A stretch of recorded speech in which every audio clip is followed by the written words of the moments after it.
প্রিয় বন্ধুরা, এই মুহূর্তে আমি আছি পিরোজপুর জেলার শামীম ভিলার সামনে। এই হচ্ছে শামীম ভিলা। প্রথমে আমি মনে করছিলাম যে এটা একটি বিনোদন কেন্দ্র, কিন্তু আসলে এটা কোনো বিনোদন কেন্দ্র না, এটা একটা প্রাইভেট বাড়ি।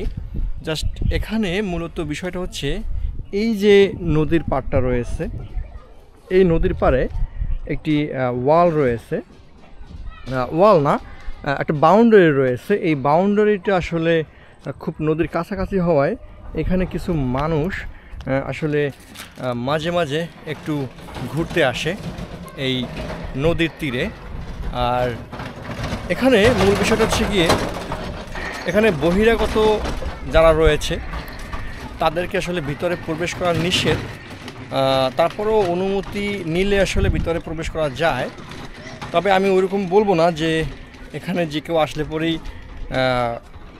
অনুমতি পেয়ে যাবেন, এমনটা নয়। আসলে মানুষজন এই নদীর তীরে আসে, এখানে মনোমুগ্ধকর পরিবেশ, যার কারণেই আসলে মূলত এখানে একটু মানুষজন একটু ঘুরতে আসে। আর এটা মূলত একটি প্রাইভেট বাড়ি, যার কারণে এখানে বহিরাগতদের ভিতরে প্রবেশ করা নিষেধ। তবুও আপনারা চাইলে এই বাড়ির বাউন্ডারি বা এই বাড়ির বাহির থেকে একটু এই মনোমুগ্ধকর পরিবেশটাকে উপভোগ করতে পারেন, এই নদীর পাড়টাকে একটু উপভোগ করতে পারেন। এটাই আসলে এই পিরোজপুর শামীম ভিলার বৈশিষ্ট্য।